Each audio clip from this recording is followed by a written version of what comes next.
যাই হোক, দেখা যাক কতটা সফল হতে পারেন বাংলাদেশি বোলাররা। এক্ষেত্রে উইকেট প্রয়োজন, এই ম্যাচে জয়ের জন্য উইকেটের কোনো বিকল্প নেই। অর্থাৎ মিতব্যয়ী বোলিং করে আপনি এই যে টোটালটাকে ডিফেন্ড করা আপনার জন্য কোয়াইট টাফ আমার কাছে মনে হয়।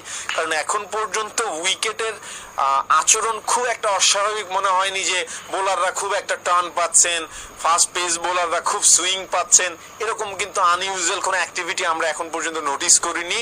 এটা যেমন ছিল ডে ইনিংসে, তেমনই কিন্তু এখন পর্যন্ত সো ফার সো গুড।